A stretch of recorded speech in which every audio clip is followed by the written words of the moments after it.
Hello my dear friends, welcome to my YouTube channel Haru and Tanu. ഇന്ന് നമ്മൾ 100% natural ആയിട്ടുള്ള ഒരു home made shampoo ആണ് prepare ചെയ്യുന്നത്. ഒരു വർഷം വരെ കേടുകൂടാതെ സൂക്ഷിക്കാൻ സാധിക്കുന്ന വളരെ ഈസി ടു യൂസ് ആയിട്ടുള്ള ഒരു ഷാംപൂ ആണ്. നമ്മുടെ തല കൂളാക്കാനും സ്കാൽപ്പിലും തലമുടിയിലും ഒക്കെയുള്ള ഡേർട്ട് റിമൂവ് ചെയ്യാനും ബെസ്റ്റ് ആയിട്ടുള്ള ഒരു ഷാംപൂ ആണിത്. എല്ലാ ദിവസവും നമുക്ക് തലയിൽ അപ്ലൈ ചെയ്യാവുന്ന ഒരു ഷാംപൂ ആണ്. ഒരു സൈഡ് എഫക്ട്സും ഇല്ലാത്ത 100% നാച്ചുറൽ ആയിട്ടുള്ള ഈ ഒരു ഷാംപൂ എങ്ങനെയാണ് പ്രിപ്പയർ ചെയ്യണമെന്ന് നമുക്കൊന്ന് കണ്ടു നോക്കാം. വീഡിയോയിലേക്ക് പോകുന്നതിന് മുൻപായിട്ട് ഈ ചാനൽ ഇതുവരെ സബ്സ്ക്രൈബ് ചെയ്തിട്ടില്ലെങ്കിൽ ഒന്ന് സബ്സ്ക്രൈബ് ചെയ്യണേ. നമ്മുടെ നാട്ടിൽ ധാരാളമായിട്ട് കാണുന്ന ഒരു കാര്യമാണ് ചെമ്പരത്തി. നമുക്ക് ചെമ്പരത്തിയാണ് ഇതിൻ്റെ മെയിൻ ഇൻഗ്രീഡിയൻ്റ് ആയിട്ട് യൂസ് ചെയ്യുന്നത്.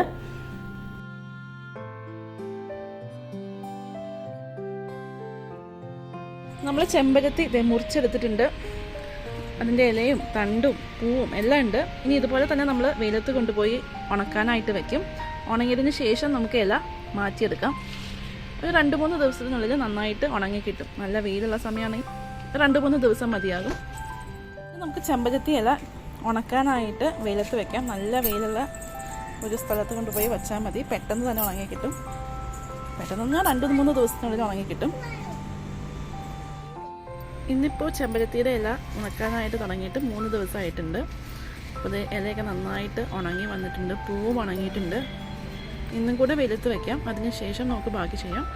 ഇന്നിപ്പോൾ ചെമ്പരത്തിയുടെ ഇലയുടെ ഒപ്പം തന്നെ കുറച്ച് ചെറുപയറും ഉലുവയും കൂടി ഞാൻ വെയിലത്ത് വയ്ക്കുന്നുണ്ട്. നന്നായിട്ടൊന്ന് ചൂടായതിന് ശേഷം നമുക്കിത് ചെമ്പരത്തിയുടെ ഇലയുടെ ഒപ്പം തന്നെ പൊടിച്ചെടുക്കാം. ഇതൊന്ന് വെയിലത്തിരിക്കട്ടെ. ജസ്റ്റ് ഒന്ന് നെറ്റിട്ട് കൊടുത്തതാണ്.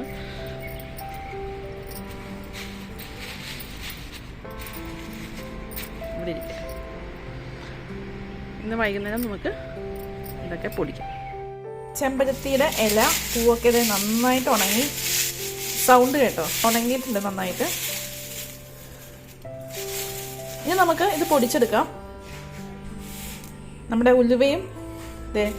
നമ്മുടെ ഉലുവയും ചെറുപയറും നന്നായിട്ട് ഉണങ്ങിയിട്ടുണ്ട്. കളറൊക്കെ കണ്ടോ, കുറച്ചൊന്ന് മാറിയിട്ടുണ്ട്.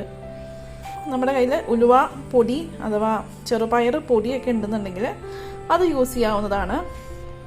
ഇപ്പോൾ ഞാനിവിടെ ഫ്രഷായിട്ട് ഉലുവയും ചെറുപയറും ഒക്കെ പൊടിച്ചാണ് ചേർക്കുന്നത്. നല്ല ഡ്രൈ ആയിട്ടുള്ള ഒരു മിക്സിയിലേക്ക് ഇട്ടിട്ട് നമുക്ക് ആദ്യം ഉലുവയും ചെറുപയറും പൊടിച്ചെടുക്കാം. അതിനുശേഷം നമുക്ക് ചെമ്പരത്തി പൂവും ഇലയും പൊടിക്കാം.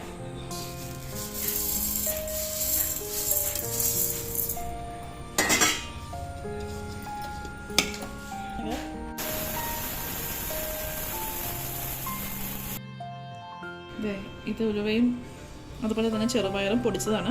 ഇനി നമുക്ക് ചെമ്പരത്തിയുടെ പൂവ് പൊടിച്ചെടുക്കാം. നമ്മുടെ മിക്സി ഡ്രൈ ആയിട്ടിരിക്കണം. ഒട്ടും തന്നെ വെള്ളമില്ലാത്ത രീതിയിൽ തുടച്ച് അല്ലെങ്കിൽ ഉണക്കിയെടുത്താലും മതി. അപ്പോൾ അതിന് ശേഷം വേണം പൊടിച്ചെടുക്കാനായിട്ട്, അല്ലെങ്കിൽ പെട്ടെന്ന് ഈ പൊടി കേടായി പോകും. ഇനി നമുക്ക് ചെമ്പരത്തിയുടെ ഇല പൂവ് പൊടിച്ചെടുക്കാം.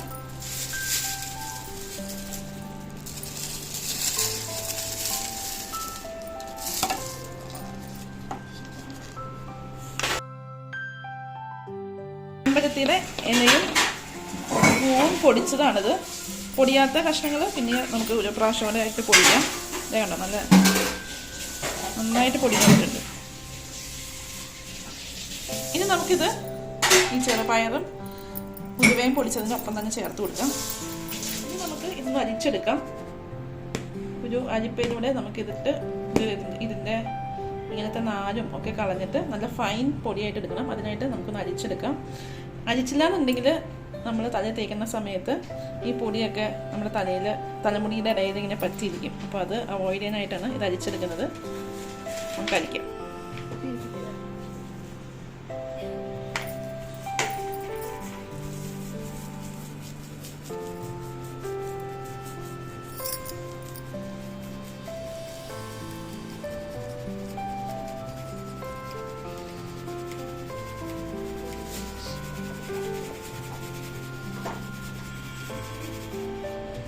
എത്ര നാലുണ്ട്.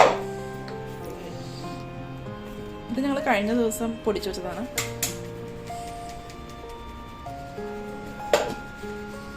ഇത് വേണമെങ്കിൽ ഒരു പ്രാവശ്യം കൂടെ ഉണക്കാം. ഇതിൽ ഈർപ്പുണ്ടെന്ന് എന്തെങ്കിലും ഡൗട്ട് നിങ്ങൾക്ക് ഉണ്ടെങ്കിൽ ഈ പൊടി ഒരു പ്രാവശ്യം കൂടെ വെയിലത്ത് വെച്ച് നന്നായിട്ട് ഉണങ്ങിയതിന് ശേഷം നല്ല ഡ്രൈ ആയിട്ടുള്ള ബോട്ടിലിൽ ഇട്ട് വയ്ക്കാവുന്നതാണ്. ഇത്ര നാലുണ്ട്. ഇതിപ്പോൾ നമ്മൾ അരിച്ചില്ല എന്നുണ്ടെങ്കിൽ ഈ നാലൊക്കെ നമ്മുടെ തലമുടിയുടെ ഇടയിൽ പെട്ടിട്ട് അങ്ങനെ ഇരിക്കും. അപ്പോൾ അത് അവോയ്ഡ് ചെയ്യാനായിട്ടാണ് നമ്മൾ ഇങ്ങനെ അരിച്ചെടുക്കുന്നത്. ചെമ്പരത്തി പൊടി ഇവിടെ റെഡി ആയിട്ടുണ്ട്. നല്ല ഡ്രൈ ആയിട്ടുള്ള ഒരു കുപ്പിയാണിത്, ഒട്ടും തന്നെ വെള്ളമില്ല. ഇനി നമുക്ക് ഇതിലേക്ക് ഈ ചെമ്പരത്തി പൊടി മാറ്റാം.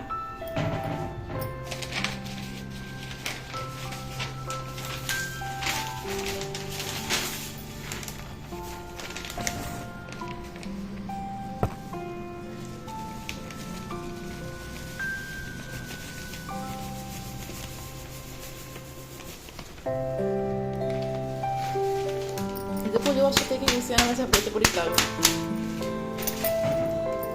ഇതിൽ നിന്ന് ഒരു സ്പൂണൊക്കെ മതിയാകും നമുക്ക് വെള്ളത്തിൽ ചാലിച്ചിട്ട് തല തേക്കാനായിട്ട്. അതും കൂടി ഞാനൊന്ന് കാണിച്ചു തരാം. ഇതിപ്പോൾ ഒരു ടീസ്പൂൺ പൊടി അത്ര ആവശ്യമില്ല, ഒരു അര ടീസ്പൂണൊക്കെ മതിയാകും കേട്ടോ. കാരണം ഇത് നമ്മൾ വെള്ളത്തിൽ ചാലിച്ച് കഴിയുമ്പോൾ കുറച്ചൊന്ന് തിക്കായിട്ട് വരും. ഇത്രയൊക്കെ മതിയാകും. നമ്മുടെ ഹെയറിൻ്റെ ലെങ്ത്തൊക്കെ അനുസരിച്ച് നമുക്ക് എടുത്താൽ മതി.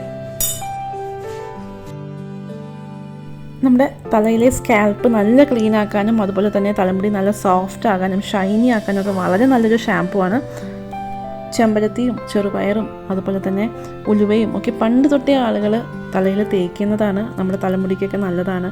അപ്പോൾ തീർച്ചയായിട്ടും ഇങ്ങനെ പ്രിപ്പയർ ചെയ്ത് വെക്കുകയാണെങ്കിൽ നമുക്ക് കുറച്ചധികം നാൾ സൂക്ഷിച്ച് വെക്കാനായിട്ട് സാധിക്കും. വളരെ കൺവീനിയൻ്റ് ആണ് യൂസ് ചെയ്യാനായിട്ട്. എപ്പോൾ വേണമെങ്കിലും നമുക്ക് കുറച്ച് എടുത്തിട്ടൊന്ന് വെള്ളത്തിൽ മിക്സ് ചെയ്തിട്ട് തലയിൽ അപ്ലൈ ചെയ്താൽ മതി. ഇത് വേണമെങ്കിൽ ഡെയിലി നമുക്ക് തലയിൽ അപ്ലൈ ചെയ്യാം. പിന്നെ ജലദോഷമൊക്കെ ഉള്ളവരാണെങ്കിൽ ഇത് നമ്മുടെ ബോഡി തണുപ്പിക്കാനായിട്ടാണ് സഹായിക്കുന്നത്. അപ്പോൾ പെട്ടെന്ന് ചിലപ്പോൾ തേക്കുമ്പോൾ ജലദോഷം വരാനൊക്കെയുള്ള ചാൻസ് ഉണ്ട്. അങ്ങനെ പെട്ടെന്ന് നീരിറക്കവും ഒക്കെ ഉള്ളവർക്കാണെങ്കിൽ, അല്ലാത്തവർക്കാണെങ്കിൽ കുഴപ്പമൊന്നുമില്ല. എല്ലാ ദിവസവും വേണമെങ്കിലും നമുക്കൊരു നാച്ചുറൽ ഷാമ്പൂ ആയിട്ട് യൂസ് ചെയ്യാം. 100% നാച്ചുറൽ ആയിട്ടുള്ള ഒരു നല്ല ഷാമ്പൂ ആണ്. ഈ ഷാമ്പൂ വെള്ളത്തിൽ മിക്സ് ചെയ്ത സമയത്ത് കുറച്ച് ലൂസായിരുന്നു അല്ലേ? ഇപ്പോൾ കണ്ടോ, ഒരു 5 മിനിറ്റ്സിന് ശേഷം നല്ല തിക്കായിട്ട് വന്നിട്ടുണ്ട്. അതാണ് ഞാൻ പറഞ്ഞത്, ഒരു 1/4 ടീസ്പൂൺ അല്ലെങ്കിൽ അര ടീസ്പൂണൊക്കെ മതിയാകും നമ്മുടെ തലമുടിയൊക്കെ ക്ലീൻ ആക്കാനും അതുപോലെ തന്നെ സ്കാൽപ്പൊക്കെ നല്ല ക്ലീൻ ആക്കാനായിട്ട്. നമ്മുടെ ഹെയറിൻ്റെ ലെങ്ത്തും തിക്നെസ്സും ഒക്കെ അനുസരിച്ച് നിങ്ങൾക്ക് എത്ര സ്പൂൺ വേണം എന്നുള്ളത് ഡിസൈഡ് ചെയ്യാവുന്നതാണ്. നാച്ചുറൽ ആയിട്ടുള്ള ഷാമ്പൂ ആണ് നമ്മളിത് പ്രിപ്പയർ ചെയ്തിരിക്കുന്നത്. ഈ വീഡിയോ ഇഷ്ടമായെന്ന് പ്രതീക്ഷിക്കുന്നു. ഒന്ന് ട്രൈ ചെയ്ത് നോക്കുക. എന്നിട്ട് അഭിപ്രായ നിർദ്ദേശങ്ങളും താഴെ കോമെന്റ്സിൽ പറയാം. ഈ വീഡിയോ ഇഷ്ടമായെങ്കിൽ please like, share, subscribe to my channel. Keep watching Haru and Thanu. By.